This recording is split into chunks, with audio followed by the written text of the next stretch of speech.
Hello everyone, this is our first video where I will try to describe the use of software patterns to help you to produce better code with higher quality. Remember, it's always about designing, it's also about understanding the architecture of the software, and we will start with the factory pattern with an example. So this is how it works. So in this case we will do, or we're going to create the shape interface. So what I want to have is a way to produce different figures. No, we have this shape factory to get shape objects that it will pass information to three different objects, in this case circle, rectangle and square. So our model looks like this. No, we have a shape interface. Sorry, I'm not using the classic drawing for interfaces, just for sake of clarity in the model. But we have this shape, and then we have the method, an abstract method saying, well, you need to draw. Remember that when we had the instead of inheritance, we have realization relationship for the for these classes, subclasses. So the circle is a realization of the shape interface.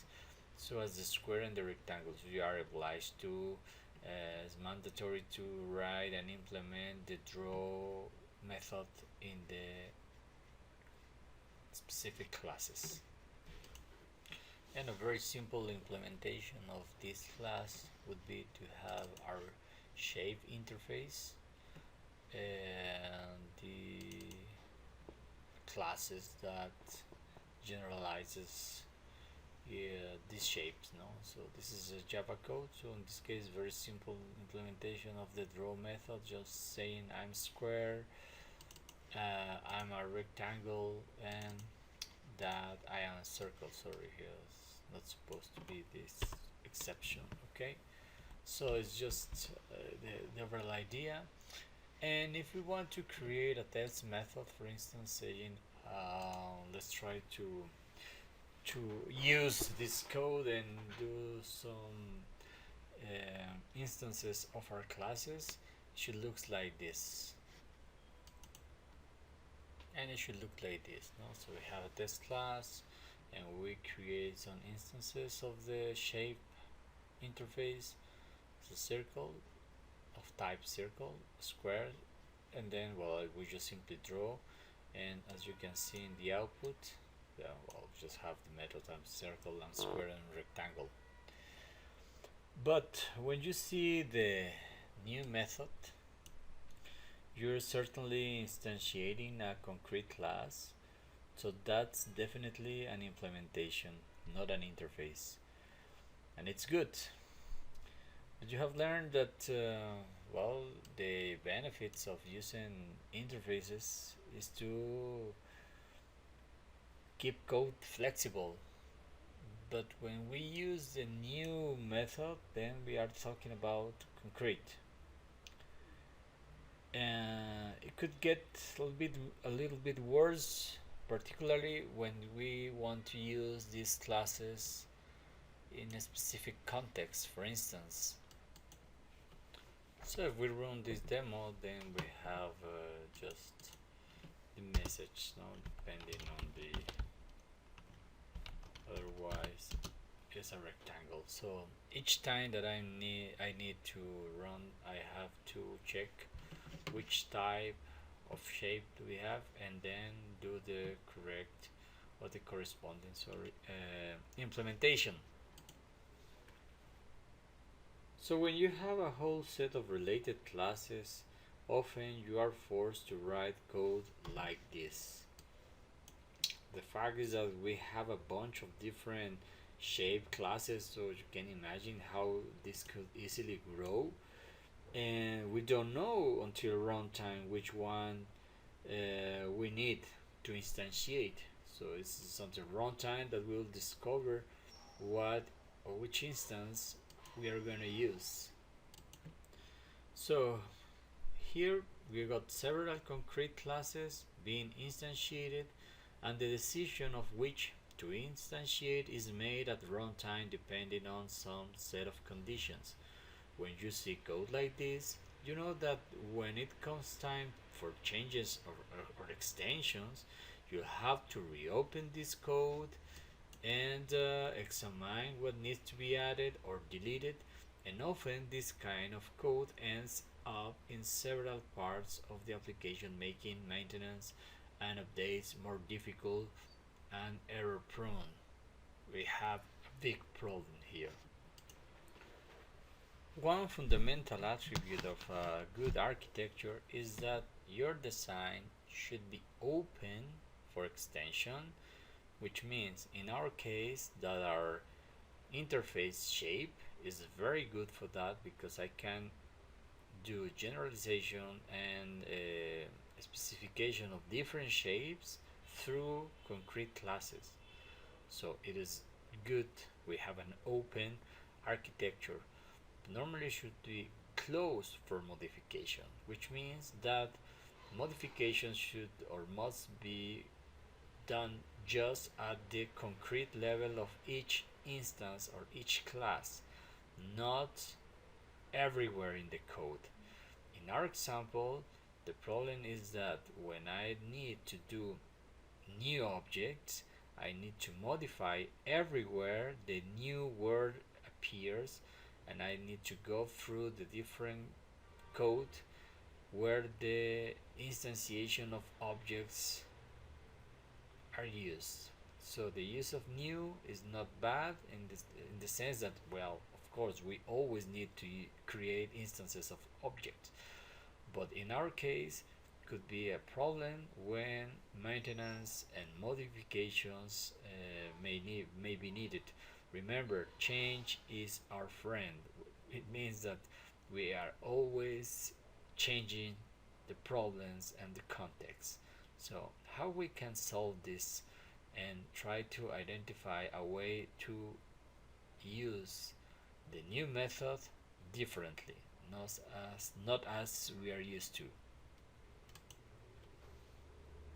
And to do that, we'll first start with identifying the aspects that vary.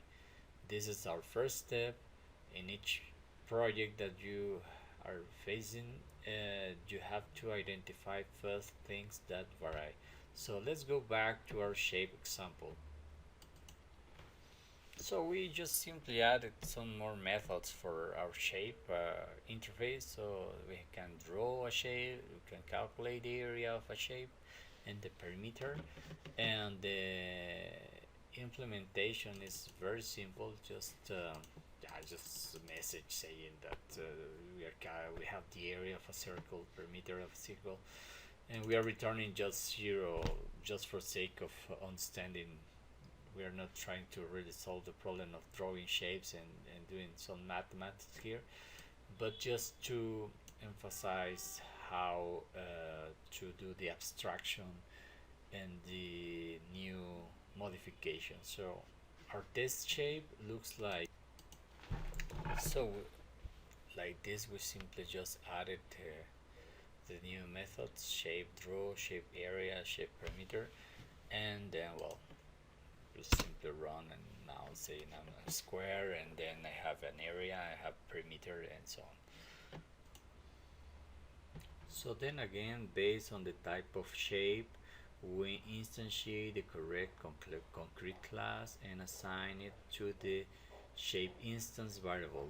So note that each shape here has to implement the shape interface, and once that we have a shape, we calculate the area, the perimeter, and then we just simply finish the execution of the code. Each shape subtype, in this case circle, square, rectangle, knows how to do the draw and area and perimeter method. So it is just stored here. But as I told you, for sure there are more than these three type of shapes. So of course we need to go there with the pentagon. We are just thinking and mentioning regular shapes, but this can easily grow and we can have a huge list of shapes, for instance. So it can easily grow, and if I add or just simply said, this is not a regular shape, so just remove the rectangle and let's just keep, and I want to modify the type depending on the sizes. So this is 4, this should be 3, triangle, where is the triangle, and so on. So this is for sure not closed for modification, it is open for modification, and I need to do it here directly in the code, and it is really not error prone. So I am on a risk of doing the wrong modification and having a lot of errors. On the contrary, it's really nice to see that this is not changing, this is fixed. So clearly my problem is with the new method and how to do or how to instantiate objects from different types. So how to do that? Well, clearly this is a problem. So just simply let take this information out from here. Fuck.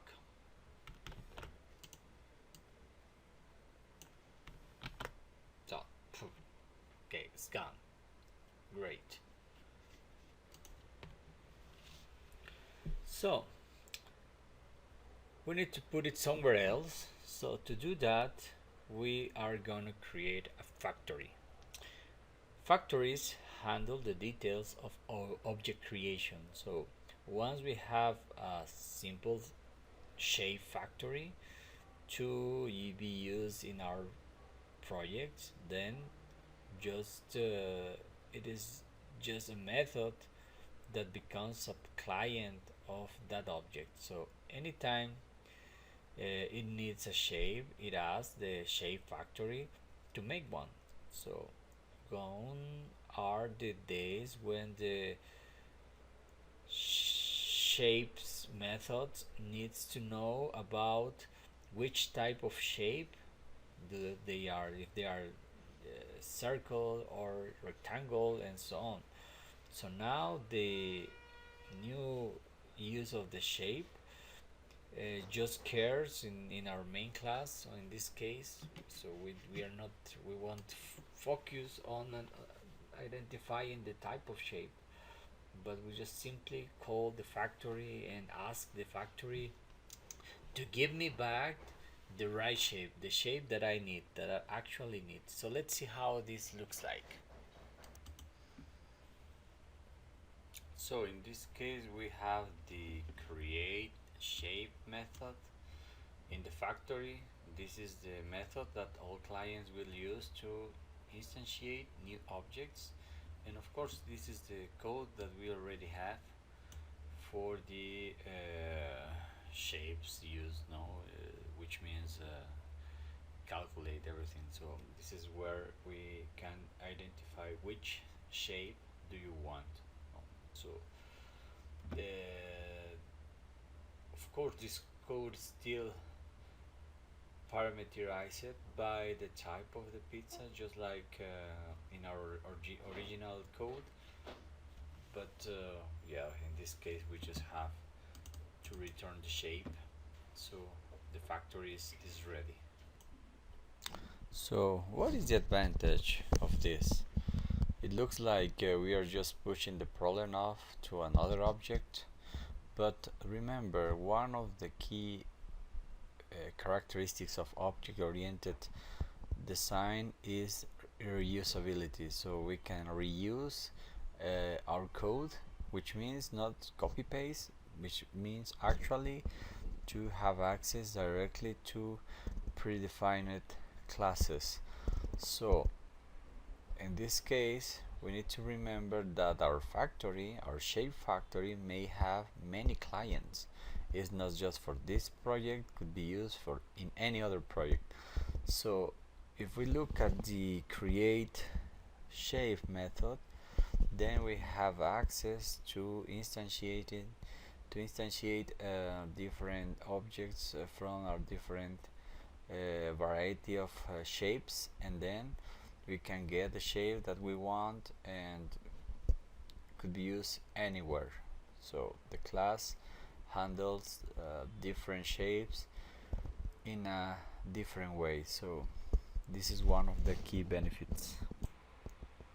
Even more, as mentioned before, if we have this feature and we have this encapsulation, it means that the pizza, well, the shape, sorry, creating a shape is just in one place. So we now have only one place to make modifications when the implementation changes. No, in this case, don't forget, it's also about to remove the concrete instantiations from our client code. So let's go back to our code. In this case, anytime that this is modified, if I have more shapes or less shapes, doesn't matter, I will just go directly to the factory and I won't go anywhere else. So it's one location to modify the code, and this is forever. So this is, remember, one of the main the key features of working with architectures. Someone may argue that you can do the same thing, but instead of creating a factory, why not to use static methods?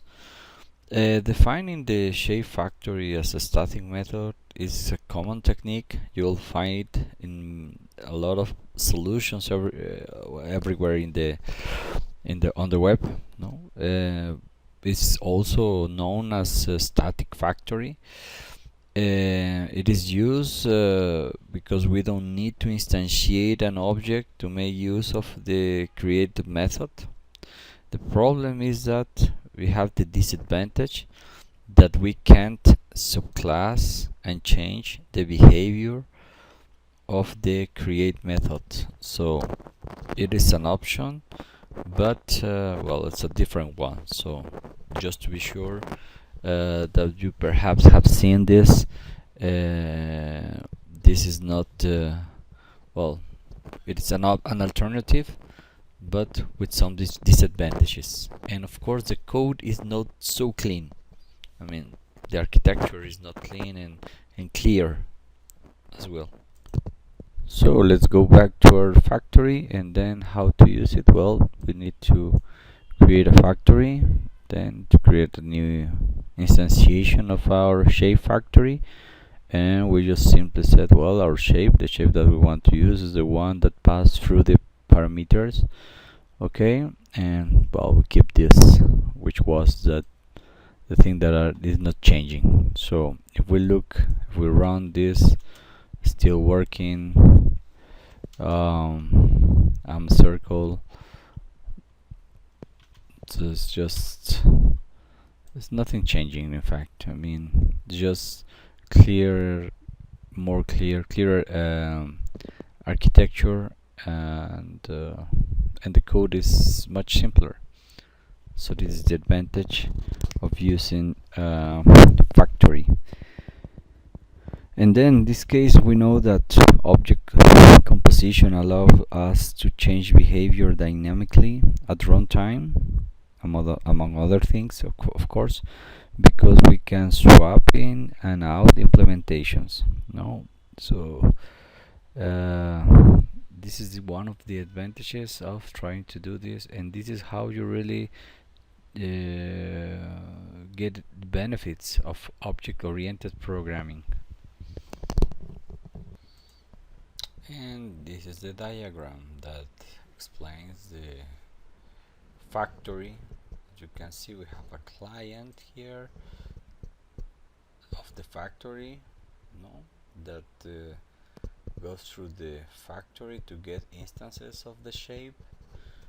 Then we have the factory where we can create shapes.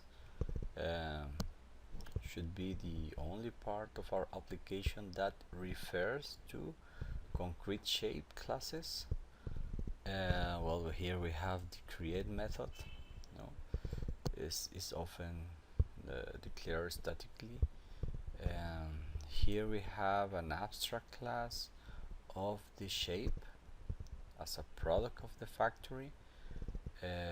It's abstracts with some helpful implementation that can be overridden, and then here we have the concrete products of the factory, in this case the different shapes. Of course, we need to implement all the methods of the abstract class, no, and be concrete as long as that is the case. No, it could be that there could be some more inheritance.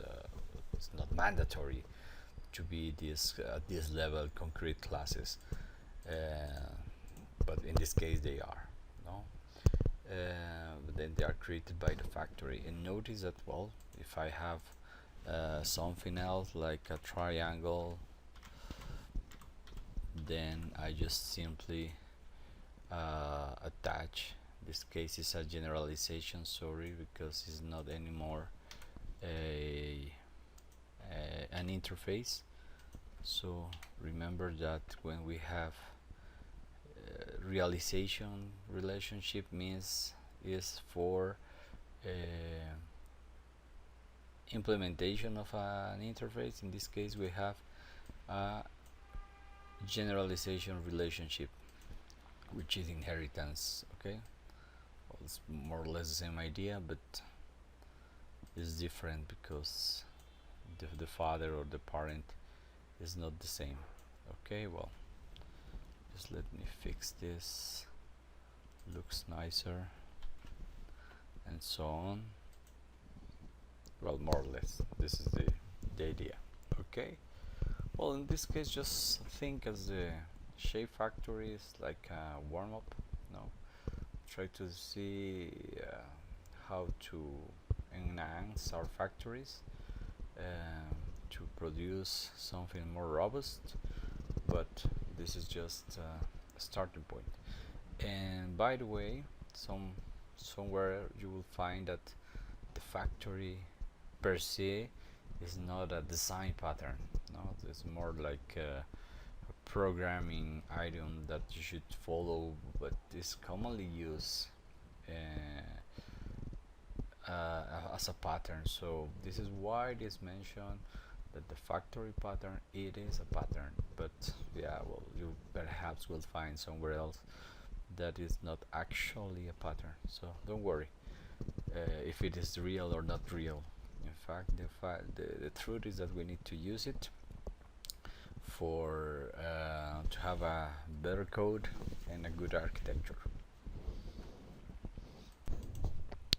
So now let's imagine that I have different clients trying to use the shape factory, but with different purposes and perhaps simple modifications such as color of the lines, textures, I don't know, whatever it is. So I need to create